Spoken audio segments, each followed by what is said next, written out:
welcome back to another episode of The Green Room with me, David Green, author of the epic fantasy series Empire of Ruin and the urban fantasy series Hell in Haven. It has been a while.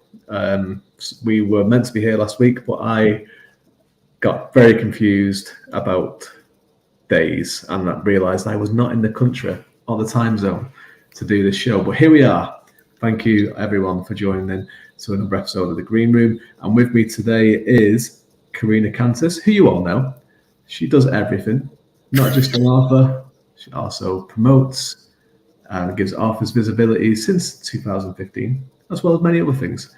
And I think making the Going in Our debut, I think, is Kathrine M. Sweet, who tells sweet tales with spice. How are you both doing today? Very well, thanks, David.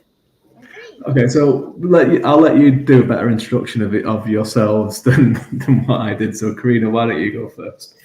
Well, hi, everyone. I'm Karina Kantas. I am an author of 14 fiction books, and I love writing dark romance.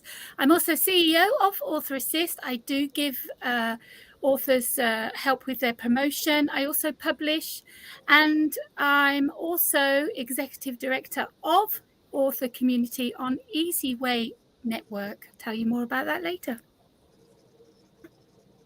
I'm Kathrine. I'm Kathrine Sweet. I have 2 books currently published. They are both rom-coms. I call them rated R Hallmark because, if your last name is Sweet, Sweet Tales with Spice, so gotta have fun with that. I published my 2nd book last September, and yeah, I'm just kind of working with this indie author thing. Excellent stuff. And you know who I am. Thank you, everyone, for joining us tonight. We already have a few people in the room. Do be letting us know what you think as we're going through, and also what you think about what are the best topics. We've got Anita A.F. Stewart, hello. We have Nikki DeKeuster, hello. Karina breaking the fourth wall. So please keep on coming in with your comments. After the 2 contestants have a go with what they want to put into the green room, we'll go to the comments and we'll go through what you all think about the topics. So without any hanging around, we flipped, or Joe, our lovely producer, flipped a coin for us to see who will go first to the topic tonight. It's very, very technologically advanced. So Karina won, so you get to go first with the first topic. Okay. Topic number 1.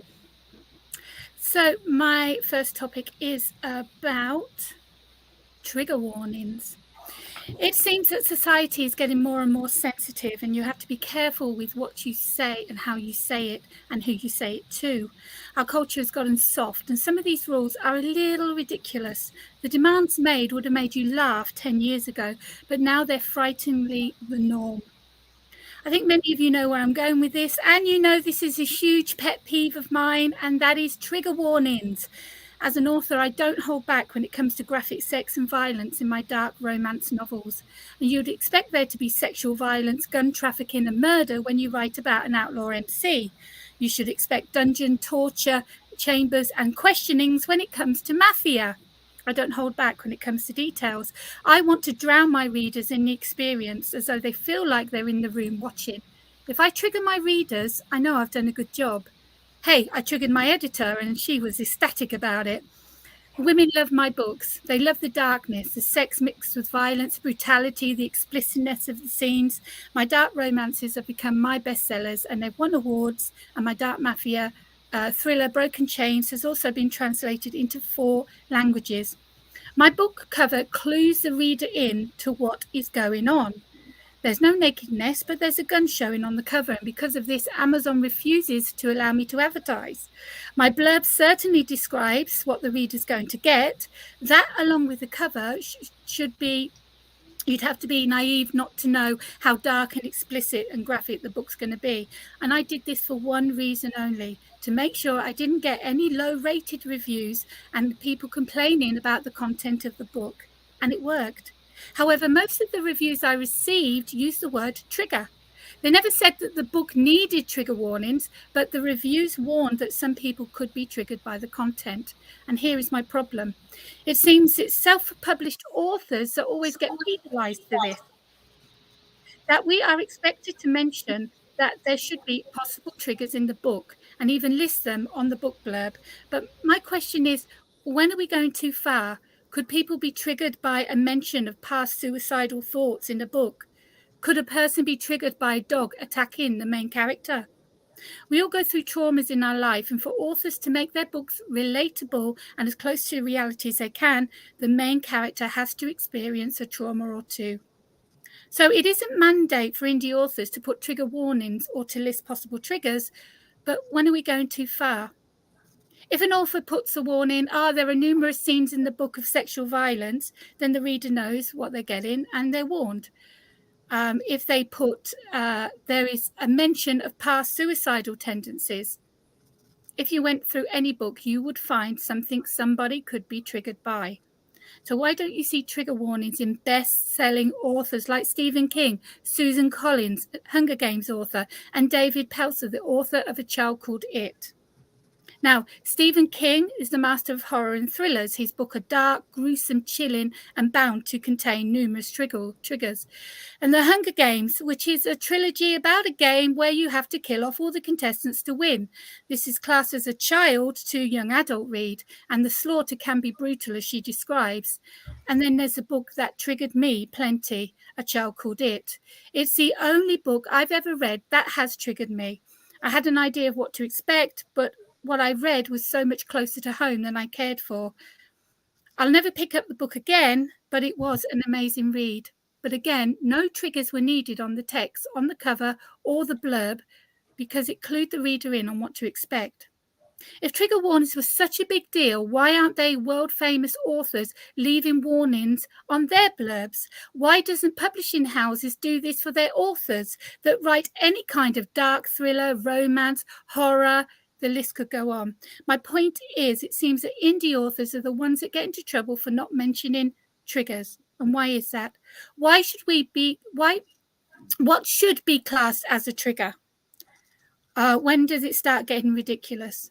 I feel that authors are being forced to leave trigger warnings in their books, and if they don't want bad ratings and reviews, it's not the law. As for me, as long as my blurb and cover of my book gives the reader a good idea of how graphic and explicit the scenes will be, and until the big publishing houses start putting trigger warnings on their books, you will not see the word on any of my blurbs. Thank you.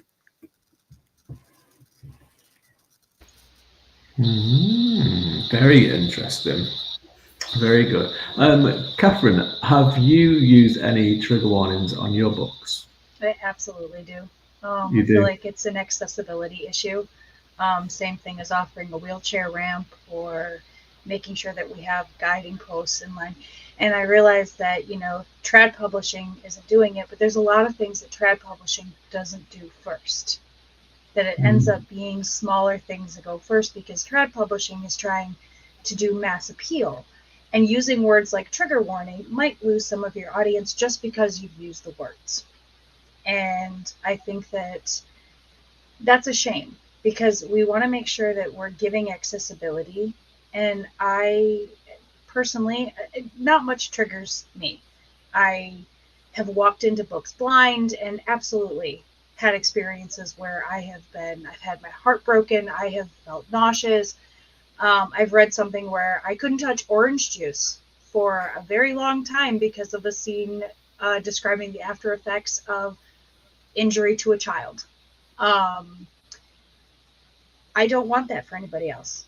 I want to give someone a warning, and that's why I put them in my books. And if you don't want to read them, you're free to skip them, because I know a lot of people that do. I typically will skip them, but I want that accessibility for somebody who is worried about triggers might be.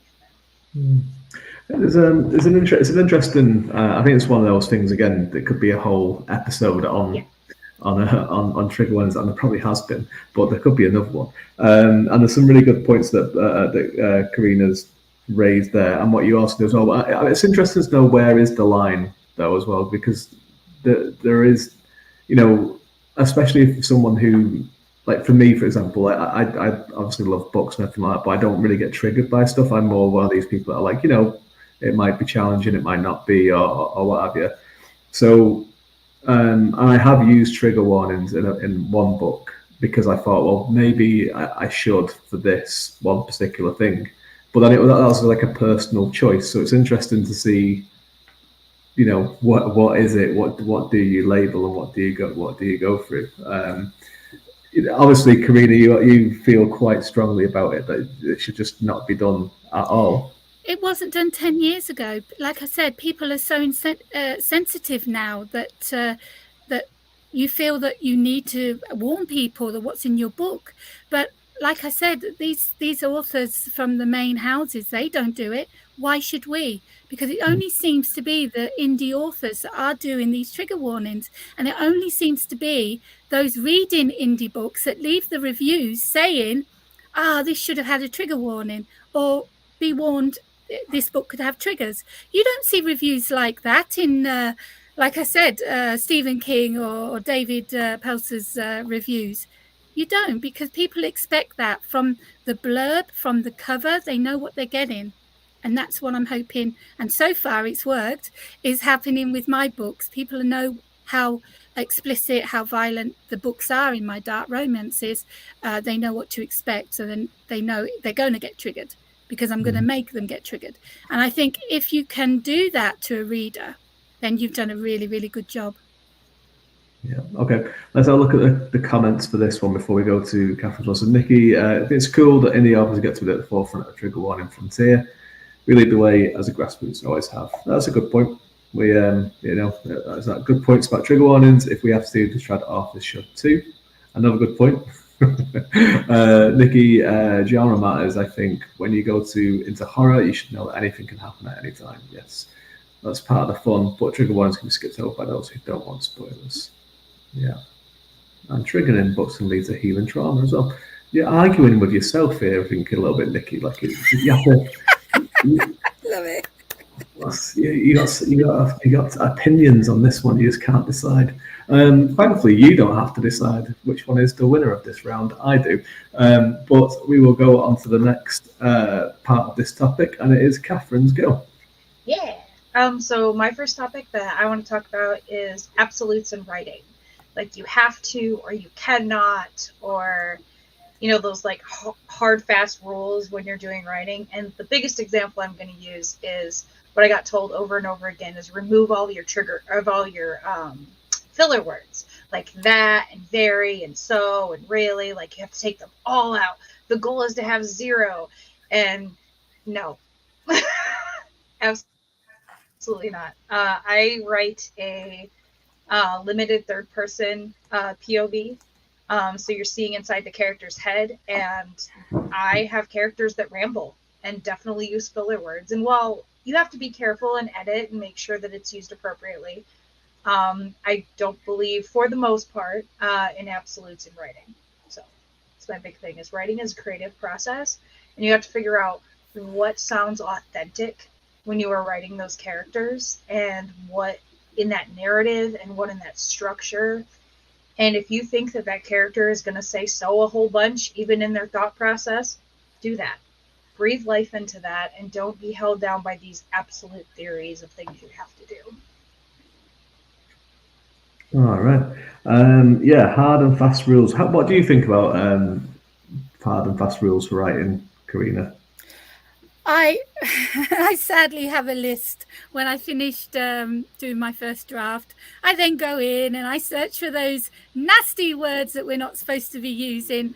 I don't get rid of them all. I get rid of the ones that can be changed to make the sentence more precise, more clearer. But I do have a list that I do go through at the end of the first draft to kick them out. But while we talk about this one as well, people that are watching, please get your comments coming in about what you think about hard and fast rules, and also which topic you think has won round 1. Obviously, I am not going to say until the very end of the show to keep everyone on tenterhooks. I think writing rules are a funny thing. I read when I first started writing, and on the first book that I was writing, that, like, was is a passive word. So the way my brain works, I was like, okay, I'm going to write this whole book without using one word of one instance of was. And it was an 85,000 word book, and I did it. I didn't use was at all, but I actually think I broke my mind trying to do it as well, trying to think of different ways of doing so I've rolled back on it a little bit. I'm like, it's fine sometimes after that experience, because and like, I think when it got edited, like, the editor actually put a few was's in there. They're like, the needed in this sentence, this isn't how a person would ever speak. That's like, this is true. It's a funny one. I mean, what kind of and I think it was with filler words as well. When you look up filler words, there's so many different things where people are like, well, this is a filler word. And other people are like, no, it's not a filler word. It's So, is there any, Kathrine? Is there any rule though that you would stick to always at all?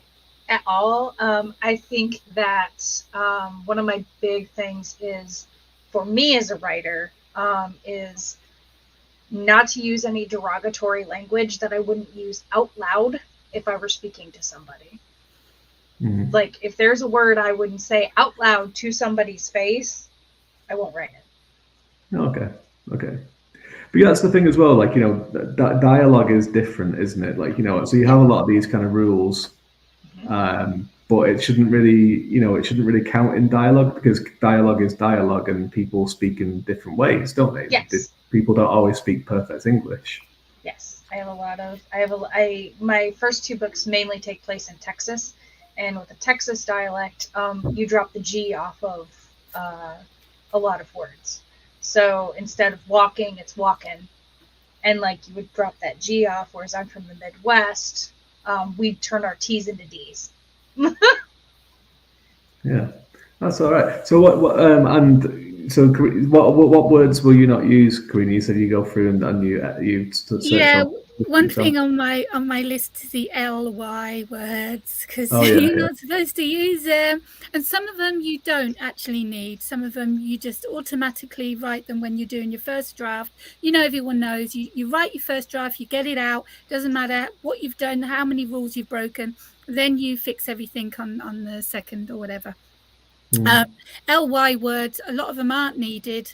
A lot of them you can still use that sentence without them. Then some are needed to be more, what can I say, precise with the sentence, with what you're talking about, the scene or whatever. So I do go and take quite a few of them out. That's one of them I really do stick to, is I hunt them down. I think the only word, apart from I've rolled back on was, but the only word that is an absolute no for me is suddenly. I never. Ooh, that, yeah. I just gotta use that. No. I'm a big accessibility person, and that might be because I'm writing rom-com, and to me, like I said, like, that's definitely a word I'd use. See, the thing is, and Karina mentioned Stephen King a few times, and one of the things I always think about writing rules is that a lot of, like, new writers and some older writers, more experienced writers, I should say, will kind of cite on writing quite a lot. I say it's a great book about writing, and it is a great book. But then when you read that, and then you go back and read any book by Stephen King, he's broke all of his own rules. Right? And rules are supposed to be broken, David. Yeah, he uses adverbs, he uses was, he uses passive tense, he uses all sorts of things that he's saying don't do. It's all there, but it's just one of those things, isn't it?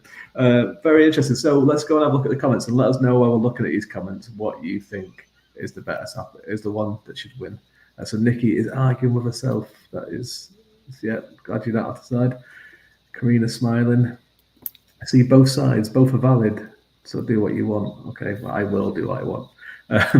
So I think these ones are about trigger warnings. Know your target audience. Do you expect them or not? That's a really good point on that one. Filler words. So I can see filler words in description, but in dialogue, maybe not. People use filler words, and that can make dialogue seem real. That's a really good point. Nothing is hard and fast in writing. It should all be soft and pliable and creative. Yes. That's just what the book should have said on Writing by Stephen King. Just exactly The that. whole book, just one Yeah, sentence. Good job. Still sells 1 million copies of it. Yeah, sometimes a passive voice works. Yeah, sometimes it does. Was is a 4-letter word still. Yeah, I don't like it. Germans speak perfectly. So the Dutch people, as I found out this week. Y'all. Yeah. Y'all. Stephen King's golden rule is fuck it, I like it that way. And it also used to be fuck it, I'm going to do a load of coke as well. But those days are beyond him.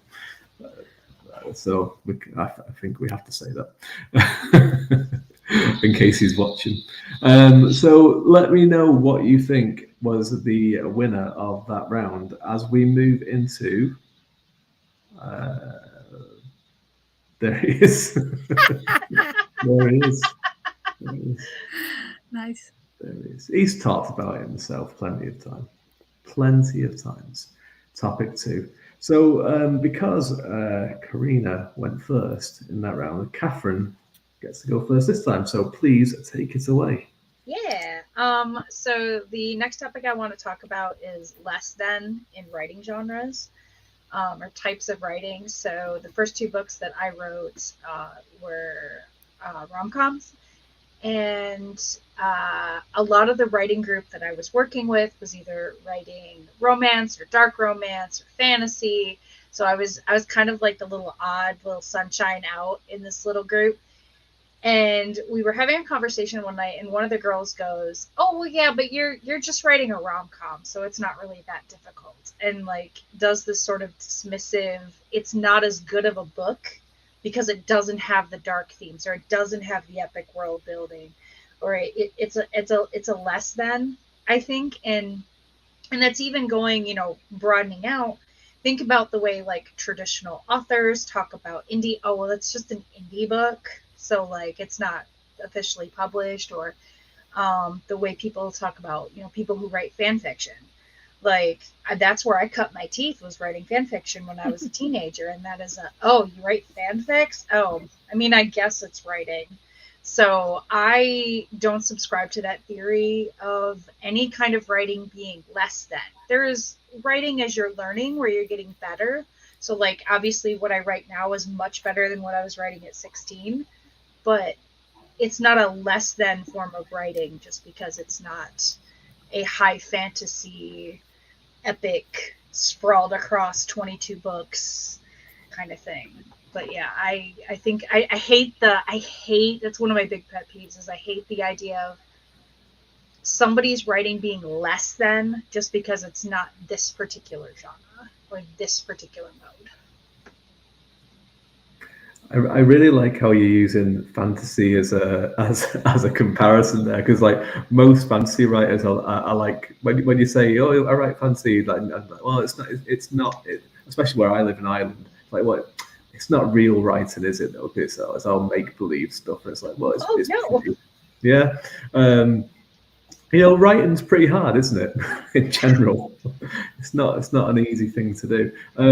Do you see this, Karina, as well? Do you see like kind of, because we're kind of talking just snobbery, really, aren't we? Genre snobbery and even like method of how your book is released, snobbery and stuff like that. Do you see a lot of this as well, Karina? Oh yes, I totally agree with you there, Kathrine. And it's not right. It's unfair. I think people don't realise how hard it is to write a book, no matter what genre you're writing. It takes a lot of time. It takes a lot of effort. It takes a lot of research. Whether it's a rom-com, you've still got to have your world building in a rom-com. And rom-com is probably more character-based than world building, and that can be tough in itself. So I think you've got your hard parts in whatever genre you write in, and easy parts in each genre. I don't think one should be looked at in higher regard than another. And the same, as you said, David, when it comes to launching a book. Well, it's an indie book, so who really cares? Or why Why haven't you gone with a publisher? Or are you having a launch party? You know, oh, I did mine last week and we've done a book tour and all this. To be published is an amazing, amazing feat. It is when I held my book for the first time, it's just one of the most magical and amazing feelings to have. So I don't care what genre you write in. If you write and you've published that book and you get to hold that in your hand, congratulations, well done, kudos to you. There are many, many people that want to do what you've just done, and you've done it. So that is something to be proud of. Yeah, and I think, like, you know, one of the things as well, like when you're writing in one of these less than genres, like let's say romantic comedy for argument's sake, it's hard because you have to keep the tone all the time, right? And you can't stray out of that tone. It's not, you know, and you can't stray too far from that tone. And that's something that I think people kind of forget with these, you know, other genres, is that you can't go too far away from it, because then there's fans of these things and they won't like it if you go too far away from it. Is that something that you've encountered when you're writing the romantic comedies, Kathrine? I definitely stray a little. That's why I market them as rated R Hallmark. It's a little more cussing than typically you get in a rom-com. It's not closed door as far as the romance scenes go. It's slow burn, but like I do stray into some drama for sure, and it's longer typically.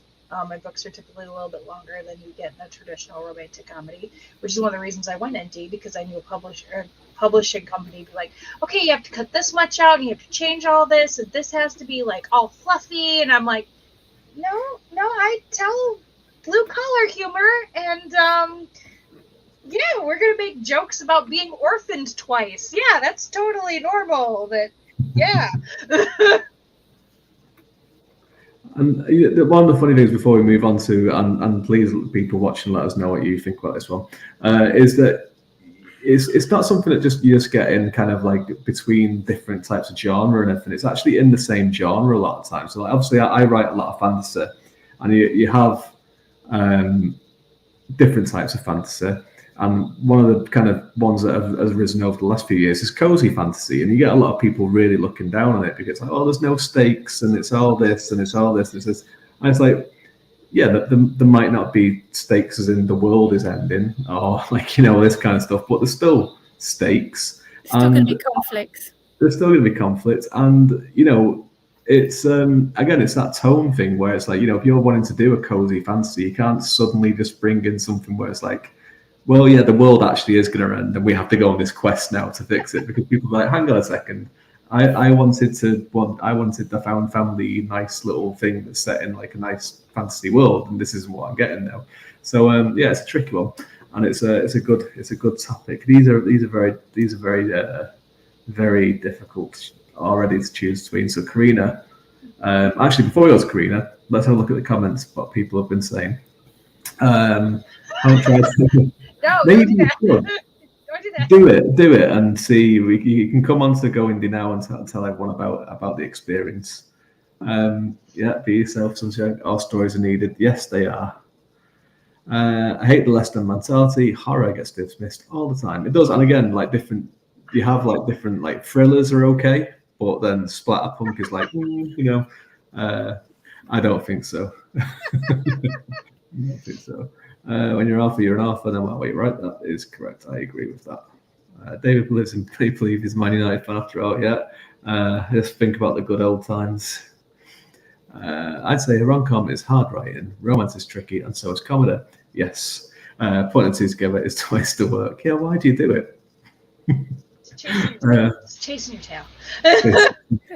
Yes, I'm proud of all of us. We wrote and finished and published books. Great point, Karina. Yes, it was a great point. Dying is easy. Comedy is hard. Dying in a funny way is even harder, probably. Really, Joe? Really? You had to bring it up, didn't you? I think Lord of the Rings is cozy fantasy for the most part. For a lot of it, in fact.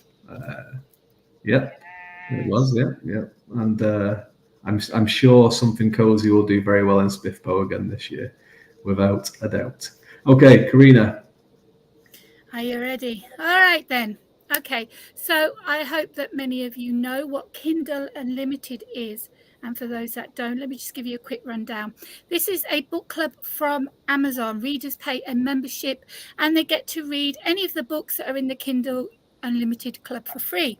What happens is with the author, they put their book under Kindle Unlimited. They have to stay exclusively with Amazon for 90 days, which means they can't sell their book on Apple, iBooks, Barnes & Noble, Kobo, Google Play, and all of those. They have to remove their book. Or places like D&D allow you to put a pause on your book so you can come back and put it back out for sale after the 90 days. You are exclusively with Amazon and you advertise your book as free on Kindle Unlimited. Now, it's a great place if you have a 300-page book because you get paid for page reads. So every time someone downloads your book and they start reading it, it automatically adds up all the pages. If you have a 50-page book, then maybe you're not going to make so much money on Kindle Unlimited. Now, when you sign up with a Kindle Unlimited, it automatically has the auto renew button clicked. So if you don't make any money on the 90-day rota and you don't want to stay, make sure you untick that click. Otherwise, you'll go another 90 days. When Kindle Unlimited was unveiled to authors, we all knew it wouldn't be long until people would find a way to cheat the system. But before I tell you how they do it, I want to throw some figures at you so you can just get an idea of how huge this book club is. There are more than 150 million subscribers who have access to more than 1 million titles. Okay, so if Amazon is charging readers $10 a month to be in Kindle Unlimited to read these free books, and there are 150 million subscribers, work out the maths. If there are more than 1 million books in the book club, how many authors are signed up to Kindle Unlimited? And an average author gets paid 0.5 cent for a page read. At the end of the month, Amazon sets aside a pot of money. Last one was about 20 million. I think this is called a Kindle Direct Publishing Global Fund, and it's paid out to all the authors who are signed up to KU. Of course, the more pages that have been read, the higher the payout is for that author. This is how these authors earn from KU. However, there are some very nasty people here outside that have cheated the system. They have created what we call Kindle farms or click farms. Basically, someone is paid to go to these Kindle farms, all these devices that are lined up in a row, maybe 30 in a row, and 30 at the back, 30 at the front, and 10 rows. So we'd say 300 Kindles. And they get paid to go through and click on every single Kindle to go through another page. So whoever book is being on that Kindle is getting paid for page reads that aren't being read. And this has been going on for a long time and for many, many places. The problem is, it's not only are they getting paid for page reads that aren't being read, they're also getting a big chunk of this global pot that should be going to authors that have signed up for Kindle Unlimited. I have 14 titles. I'm not signed up to KU, and I have my reasons for that, but I know many people that are, and that includes my clients, knowing that they're getting ripped off and they're getting less money because of these Kindle farms. It just makes me so angry. Too many scams are going on since Kindle Unlimited was created. And you think by the amount of money that Amazon spent to create this unique way of getting books to readers and popularizing these books, that they would care when there are thousands of reports of scammers and thousands of petitions signed about it. But no. And why is that? Because as long as Amazon still get that 150 million subscribers paying each month, why should they care about real authors who are not getting paid and being ripped off?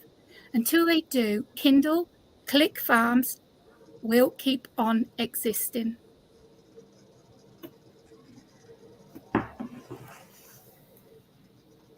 All right. Kindle Unlimited in general and Kindle click farms in particular. I've never heard of Kindle click farms before, but I have obviously heard of Kindle Unlimited. And there is many ways that people seem to try and exploit, like how to make money out of it. And it seems to me, and this is always the way it seems to me, is that it's heavily weighted for fantasy authors in general, because the books are generally a lot bigger, and especially when they do box sets. It sometimes seems to be a little bit of a race for people to get a box set out where they can just throw it into Kindle Unlimited and just heavily advertise it. That's what I see. But I was just wondering, are you in Kindle Unlimited, Kathrine? You am. I am as well. So it's like, it's I'm a fantasy author, so I am. I am currently. I went wide when I first put my books out, and it was just a struggle to get any attention to them. So I was like, well, I'll put it in KU for a while and see if maybe. And that honestly, it did help. It got some more eyes on my books, which I'm brand new. I have 2 books and a little cookbook. So like, it's better if I have, some eyes on it. And how big are your books on average? You two that you have, like what's the kind of page count? My Kindle page count, they're long. Like I said, I write long for a rom-com writer. Yeah. They're a little over 500 Kindle pages for my rom-com. So sizable enough. There's a lot to say. Yeah. And it's interesting what you said there, Karina, as well about and people watching as well. Please let us know if you're an author. Are you on Kindle Unlimited with your books? Do you read Kindle Unlimited as well as a reader? Please let us know. It's interesting that there is a lot of ways to exploit Kindle Unlimited, and Amazon just don't seem to care about it because it makes exactly. Yeah, this is just. I mean, there are those that are doing books that aren't books. There are those that are getting books reviewed and sold when they shouldn't be. There's just so many scammers out there. But the Kindle farm just irates me. It irates me because I saw a picture of it. Thinking of that person running around pressing every single button on a Kindle to get that page moved along. And an author has paid them to do that. And they're getting paid for pages that aren't being read. They are stealing from authors like yourselves that are in that KU, and they're taking a piece of that pot that belongs to you. And there are hundreds of them, hundreds. And like I said, Kindle, Amazon don't care because they're still getting their subscribers, so they're still getting paid. So nothing's being done about it. And there's been petition after petition after petition about it. I think I read somewhere recently as well that the payouts are changing on KU as well. They're actually getting less, which is incredible, really, because it's like how much more money do Amazon need to really make out of KU, seeing as they're making, their pot is what, 20 million a month, and don't get me started on Amazon. This is one thing I'm not talking about today because you know how I feel about that place. So they've not appeared on there as an entity yet in this show. Maybe for the last one next month they'll appear, and we'll see. Let's go and have a look at the comments, but please let us know what you all think of who has won this round as well, because it may not, your points may not count, but it may help sway my mind. So let me know what you all think so far. That's why they do. I know a few authors that really rattle out a lot of big books, and it's within a year they've got like a big seven book box set in KU that's like thousands and thousands and thousands of pages. I am a Kindle Unlimited subscriber. I like the option to help indies instead of asking for an arc for reviews. But the amount of books I get asked to read and review, I would probably already have. That's a really good point. I mean, I do have KU as well. Like I do use it as a reader as well. So maybe I'm a big hypocrite, but I don't know. Tried KU, didn't get much out of it, so hopefully worked now. Started wide, then went into KU. I was done better in there, being a new author. People take a chance on me in KU. I make more on KU reads than book sales. Excellent.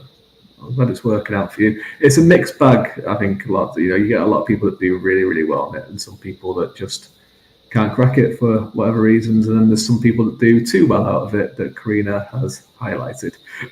Look, it's like all of these people and the comments about being in KU. How do you feel about knowing that there are scammers out there taking your money? How does that make you feel? Because I'm not in KU and I'm pissed. That's a good question. Let us know. We won't talk about it because we could be here all night talking about it. But it's a good point. Please let us know what you think, who you think has won that round as we move into the final round, topic 3.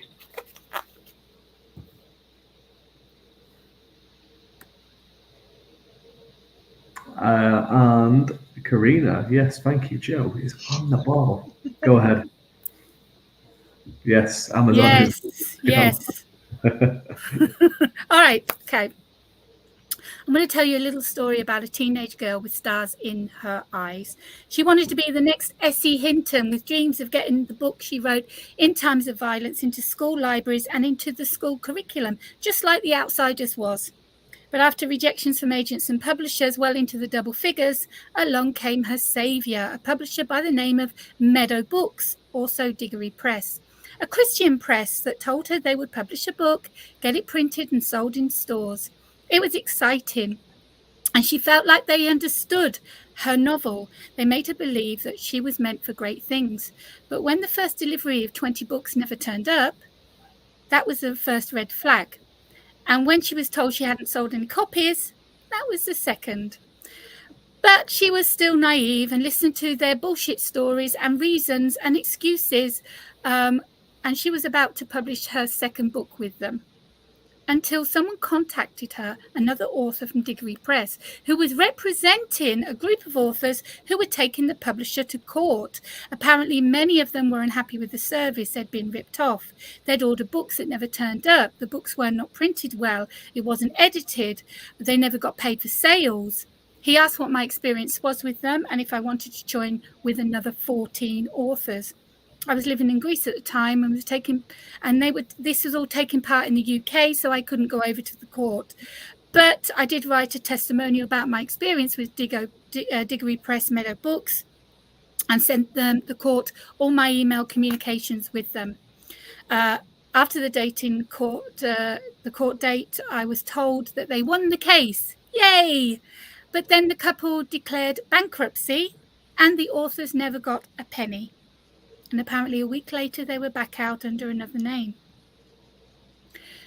I think you know what these publishers like these are called. We call them vanity press, because they are there to take these naive but also desperate authors that want the stardom, that believe they deserve it, believe their book is the best, so desperate to get published, they will pay whatever's asked, they will do whatever's asked of them. I made that mistake. I am that naive girl from 30 years back. However, not all vanity presses are bad. You have certain houses that, yes, will rip you off, make you pay lots of money to get your book published. And when you get it in your hand, it is not edited, it's not formatted. The pictures, if they've got illustrations, are on the wrong side. The pages aren't numbered. It is just a mess. And when you go to complain, it's one excuse after another. You try to get out of the contract, you can't. I've helped my clients have been in that situation. I've gone to these presses with my lawyer voice in my emails, and I've got them out of contracts, and I've got their book republished, reformatted, back out there. And that's what I do. I am a vanity press because I get authors' books. I get them edited, formatted, published, and out there. But I don't rip people off. Yes, I charge. Of course I charge. I have to pay my team. I have to be paid for the hours I work. But I don't rip people off like other vanity press. So there are small presses out there that publish books for authors, and there are small presses out there that just publish them but allow the author then to have their name as a publisher, to do the sales. They know how many books are being sold because they're the ones doing it. Whereas some vanity presses, they actually become the publisher. I don't do that. And they're the ones that tell them, oh, these are how many sales you've had and here's your royalty. So vanity press, you've got to know the warning signs. You've got to know about them. They are out there and they will hunt for new authors that are desperate to be published. But don't put them all in the same box, because there's people like me that do the same thing by helping authors that don't know how to do get a book published, or don't have the time because they're too busy writing their next bestseller.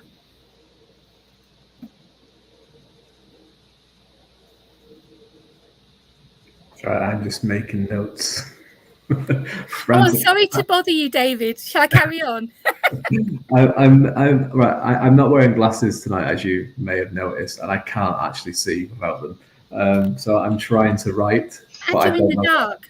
I don't know what I'm writing. What were you sitting in the dark? Yeah, pretty much. It's a whole thing. I'm not going to go into it, but there's a reason for all of this.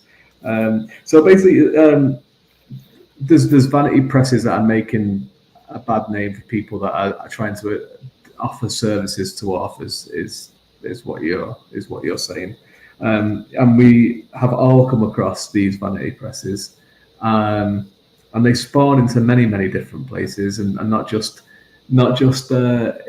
impressed. There's reviewers that will get in touch with you and say, I can review your book about 1 million times and for this amount of money, and 10 emails a day, and they're always the same website.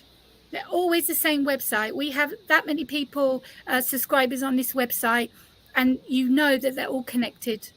Same website, same subscribers, all connected to the same people. Yeah, I get a few messages a day on Messenger from. I'm not going to say his name, but I'm sure a lot of people have heard of him. But he has multiple accounts and he uses the same message every single time as well. and it's like this really big long thing that's like, I've had movies produced and I've done this and this. It's like, this is. I know who you're talking about. Yeah, like, I don't know if you've had all these things done. Why are you getting in touch with me on Facebook Messenger for with all these different accounts? Surely you don't need to. Kathrine, have you had any experience with vanity presses? So, I can't remember the name of the one that contacted me before I published my first one. But they did this whole like, hey, we see that you're interested in being a writer and blah blah blah. And I was looking for an editor initially. No, cover artist for my first book. I was looking for a cover artist, and I just happened on one of those sites, and like if you're interested, and then I got a phone call, and they're like, yeah, we want to talk to you, and we can get your, and you have all these resources, and it's only going to be $7,000 for us to get your book out there. And I was like, I am very poor. I don't know what you think you're going. There is no $7,000 to be had here. I am broke. I was like, no. I was like, my cousin is editing my book as a favor to me. Like, she is an English major and knows all of the grammar rules and like is an avid reader. And her gift to me is doing the editing for this book. Like, there is no blood that coming out of this stone. I do get quite often, like every few days, I get an email from either a reviewer or Vanity Press about like, hey, do you want to change up how you're doing your book? We can put it out there to more people. And like, at first it was like, every time I would get one, I'm like, okay, maybe this one's legit. And I'd go research them and like dig through and try to find reviews. And like, now I just delete them. Well done. You are done. There are reviews. If they have negative press, they'll be there, but they will be hidden. And you've got to dive and look for them. Even if it goes through 6-7 pages on Google or Yahoo, if there's anything negative written about it, it will be there. So always do your research. If any red flags start flying. And of course, if it sounds too good to be true, it probably is. Yeah, because there's a really, the way I kind of... as a newer, when I was a newer author, when I was getting a lot of these kind of people getting in touch and stuff. Was the simple thing I did was like, I was like, okay, well, especially when it was ones that were like authors already. So like, I'm an author, but I also do all this and this and this and this, right? And I've got it all cracked, and I know exactly how to do it. So what I would do is I would go and look at their books on Amazon or Goodreads and whatever, and see that they were like in the millions in sale. Like, no, like that's where their ranking was. That they had like 1 or 2 reviews in like 5 years or whatever. It's like, okay, well, if you can do all this stuff for me, how come is it you're not doing it for yourself? As well? However, no, I want to interject there, because I'm a promoter. But I'm so busy promoting my clients' books that I don't have time to promote my own. I have 14 books, and I do not have time to promote myself as an author. So yes, it does happen. I have to interject there. Okay, I will remain on the fence on that one. Okay, so let's have a look at some of the comments. This one, there's quite a few comments about this one. Everyone's come across these kind of people.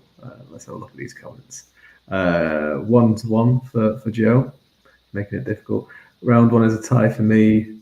Hang on, it's a tie. You can't have a tie in a round. You have to pick a winner. Kathrine Edgeborn. Okay. Poetry is a big trap for me for Karina Kantas. Yeah. It's like, it's going to cost you $5,000 for this chap book, and it's like, what? Seriously? Big difference between vanity presses and legit service providers. Yeah, and Nikki agrees. Officers is one thing. You know what you're buying. Vanity presses are predatory and the worst. Dumb Instagrams. Yeah, they're good. I like them. They're cool. DM on writersworth.com. I know, yeah. They're like, let's work together. It's like, what are you going to do? I've done all the work. I did it. Yeah. By the way, retweet this with @sucker. Yeah. Vanity editors too. There is, and a lot of them seem to spend a lot of time on Facebook with like posts that are like about 5,000 words long. It's like, where are you getting the time to make all these posts every day when you're like, I'm so busy editing, but I'm also doing multiple 5,000 word posts on Facebook every day. I thankfully and humbly learned from the many horror stories about vanity presses and steered clear. Yeah. And that's why I'm for Karina. Everybody go get broken chains. There we go. It's a bit of promotion. All right. Well, Kathrine is distracted as we're about to go. Sorry, we have a sleepy dog. Hang on. We gotta give her a blanket back, or it's the end of the world. Just so people know that I don't look for people that want to publish. They actually come to me. I have a reputation now. People know who I am. People trust me. I've been doing this a long time. So when they need help, when they're in that situation, or they don't know, they want to publish a book and they don't know how to do it, then they come to me. I do not go to people and message them and say, oh, I hear you've just promoted, you've just done a debut novel. Congratulations. How would you like to hire me and I'll do some promotion for you? Or I heard you want to write a book. I can help you with that. No, I don't do things. I don't need to. You're not sliding into people's DMs with this stuff, or just appearing at the bottom of posts where it's completely unrelated, saying, "Hi, I can review a book. I can review a book and get it seen by 5,000 people for just €10." Yeah, exactly. €10. Yeah. I'm back. Okay. Thank you for your patience. That's all right. We'll allow the break in play for anything that's dog related. Okay, take it away, Kathrine. All right. So my last topic is one of my favorite things to kind of rant about, is that my ick is everyone's ick. I don't like half-naked men on my covers. I don't like cartoon covers. I don't like when you don't write in first person. It is the opinionated author that oversteps. And tries to kind of prey on little, like, smaller indie authors, and is like, if you do it my way, you'll be fine. And if you don't do it my way, then you're going to fail. And if you do it my way and fail, well, you're obviously not completely doing it my way.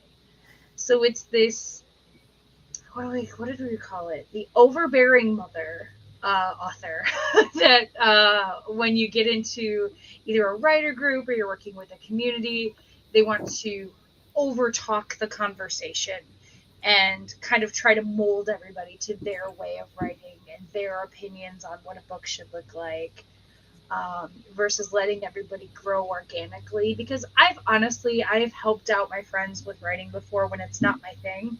And I've been like, oh, yeah, that totally works for your book. I don't get it, but let me find like this part of your book that I really think you did well. Like, you described this room so well. This is such a cool angle and avenue that you're going with. It's just not my thing. But and I've been writing a very long time. I've been writing since I was a small child. And I've been writing like non-professionally for over 20 years. But I don't know everything. And it amazes me how much that I can learn from younger authors or newer authors, or people stepping in from different points of view. Like, I have a theater background from college, so my dialogue drives my story. It moves my plot forward. There is an organicness to the way my characters speak that you know who that character is. You know who the character is talking without the dialogue tag. And that's the goal. And so I don't like the author that thinks they know everything. I like a collaborative effort, whether you're working with an alpha reader, a beta reader, or an editor. I don't like the superiority complex of I know it all. I like it to be a collaborative thing because it's a creative process. So yeah, that's my big rant. All right.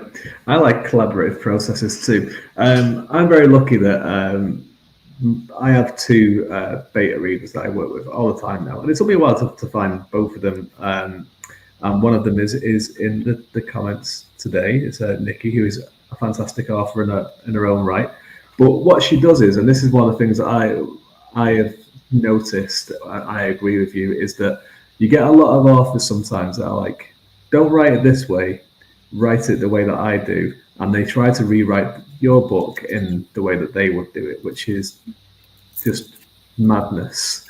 Because it's just, no one's going to be happy with that, really, are they? And it's like, it's a puzzling thing for me. And what have you come across? I mean, what how do you go about with this, Karina? Obviously, you, part of your giving authors advice, I presume that you do a bit of, beta reading and stuff like that. How do you go about it? Well, I don't edit. I may do an alpha read and give my opinion on characters and scenes and what have you, but I haven't actually come across what Kathrine said about opinionated authors. That's good. Luckily, I haven't come across that myself. Maybe I don't go to the same chats and groups, writer groups and chats that you're in, Kathrine. People certainly have their opinion. I can't stand naked men on covers. They do absolutely nothing for me. But I'm not going to shout that about, How I write how I write a scene or a dialogue is going to be different to how somebody else writes it. But that's their style of writing. The first editor I ever had, I argued like mad with them because you're not changing my voice. I don't care if I'm breaking the rules. I don't care if it's not written right. This is my style. This is how I write, So I have my own opinion. And yes, I will fight for my rights as a author and a writer. But no, I certainly don't go out and bash people about their own. Yeah, I mean, I have seen a bit more of this kind of thing. I think, again, when I first started off, I kind of was like invited to a lot of these kind of these groups on Facebook where it's all like, let's critique this and critique this, and people would put like the blurb in there, and then everyone would have an opinion, and it was all just like, no, change this one word to this. This is how I would do this, and the same with covers as well. Like, and then you'd kind of look at their covers and you'd be like, I don't like those covers at all. Like, and it is one of those things that I think it's, you get people who you trust that that are going to give you good advice and they're not going to sugarcoat it, but also they're there to kind of be like, yeah, this is your voice, this is the way you write, this is it. I'm going to try and help you make the story better and make the characters more believable and look for any kind of progression issues or pacing problems, not like kind of try and change the tone or the genre or the voice of what you were doing. And there's a lot of people that are like that, which is just go and write it yourself, man. If you really want. And people know, I mean, if someone asks my opinion, they know I'm going to give it to them straight. Right. I'm not going to sugarcoat. And whether it's what they want to hear or not, people know me in the community for doing that. So I do have people coming up, what do you think of my cover? And I will tell them, what's right with it, what's wrong with it. But then I'll say, but this is only one person's opinion. So don't go by what I say. Right. Why don't you get a group of 10, 15 people that you trust, you want to hear, and ask them, and then you weigh what they say. And if many people say the same thing, then you listen. Yeah. I also think readers are a lot more kind of accepting of things than a lot of other writers are in some ways. And like readers just generally like being taken on a good ride and just have a good time with a book. I definitely have a writer brain and a reader brain. I have two of them, and my reader brain, I have a super high suspension of disbelief. Like if I'm reading along and I'm like, well, that seems weird. I think that character is just weird. And like my husband and I will be watching a movie. He's like, this is a terrible movie. I'm like, it is? Are you sure? Whereas my writer brain is like trying to do trig in space upside down. Like, yeah, it's a good way to set off. Okay, let's have a look at the comments. Let me know who you think has won, not only the round, but also the entire thing. And then we're going to go and do a little video while I decide and try and think who has won. I like that, Joe. So, yeah. That's true. I know it all is a person who knows everything except how annoying they are. Dimitri Martin. Nikki, I am a dev editor, and there's an art to making sure you see and respect the author's vision and don't insert your own argument, support, don't encroach and bulldoze. You can also send in fan fiction that you write about when you want to ship certain characters, though, Nikki, which I'm not going to say that you have done that about my series, but someone certainly did. In their spare time. AF Stewart, I have a bit. I've had other authors try to tell me to rewrite things to fit their view instead of the story. Yeah, that's a big no-no for me. Joe, Nikki sounds like the type of beta reader who is a warm hug while wearing a cactus for a sweater. She also likes to ship characters. Well. I love it. She likes to ship characters that have no right being together. Just so you don't know about that. It's called acupuncture, yeah. Development acupuncture. Blurb critique threads. I've seen so many get conflicting opinions. Yeah, they're a waste of time, I think, a lot of time. Like, cause in space upside down. Okay. Let me know, everyone, who you think has won. While we cut to a quick video while I decide which ones are the winners. Being an author or writer goes far beyond just writing and editing. We want people to read it, I think. Yet, the many facets of this life can be frustrating. Where do we go to get the tools we need to market and put our work out there, put ourselves out there? Now, there's a magical place. Welcome to Authortunities, a free weekly calendar that's packed full of paying and high-value open submissions, grants, contests, writing courses, and open mic opportunities, all sent straight to your inbox. Authortunities is your one-stop shop for all things writing related, curated by Angela Yuriko Smith, an award-winning poet, author, and publisher with 20-plus years of experience as a professional writer, a publisher of Space and Time magazine, a two-time Bram Stoker Awards winner, and the HWA Mentor of the Year for 2020. Angela Eureka Smith knows how to navigate the markets and help other writers to find the best opportunities to take their writing careers to the next level. And the best part? Authortunities is absolutely, completely free. Angela sends 2 weeks of her calendar at a time for free, so you can stay on top of all the latest opportunities without having to pay a penny. But if you want even more opportunities and stay one step ahead, then you can subscribe to the premium version on Substack. With the subscription version, you'll receive 1 month ahead, so you can plan and prepare for the best opportunities well in advance. So what are you waiting for? Sign up for your Authortunities today at AngelaYSmith.com and start exploring all the amazing opportunities that are waiting for you. Whether you're just starting out or you're a seasoned professional, Authortunities has something for everyone. Well. All right, so the winner is, well, I want to go through my choices first before I let one. And just to let you all know what the winner gets, that Angela was a winner on the last one. This seems so long ago, all the way back in April. You get a wonderful trailer made by Joe that gets played here. It gets played on This Week in Indies and some other places as well. So you get you get the promotion for winning, and also you get to come back on Basking in the Evergreen, where the winner gets to talk with me for an hour about anything at all, and the runner-up gets to talk to Nikki for 30 minutes. So still not bad. Some might say the runner-up prize is actually better.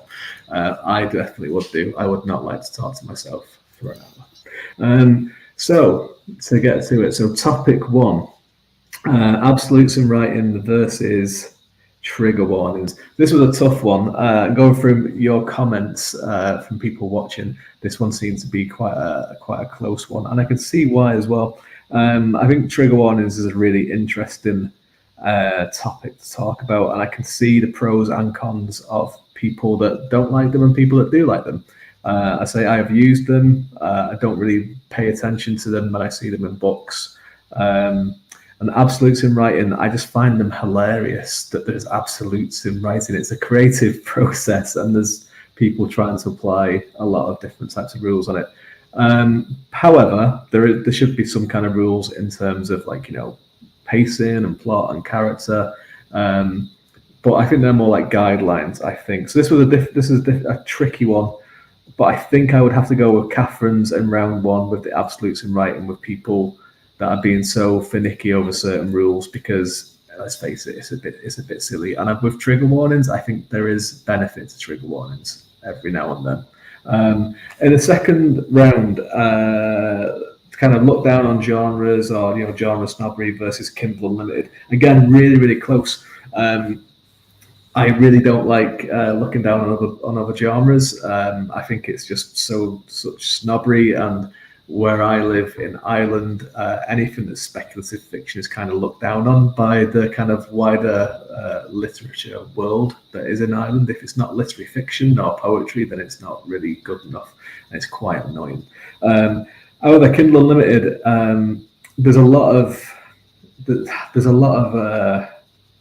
issues with Kindle Unlimited, and this is someone who reads Kindle Unlimited and has their books in Kindle Unlimited, and that is mainly because I am a fancy author, and you kind of have to, because you do make money out of it, and a lot of fancy readers do use Kindle Unlimited, so you're kind of forced into it, but you're just not making what you could make out of it, and you are being kind of preyed upon in a way.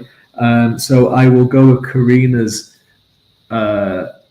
choice or topic in that one. So going into the final round, it's 1-1, and that was opinionated authors who overstep versus vanity presses making a bad name for people offering services. So again, another really good one, and I kind of flipped on this one a couple of times. I think there is a lot of people that are just trying to offer authors services, and a lot of authors need services, and it's why a lot of authors go with small presses when they could probably do a better job on their own, but they have to go with small press because they don't have the money to do the editing, do the formatting, get the covers, and then they end up getting bad contracts and it's kind of, not very beneficial in the long run.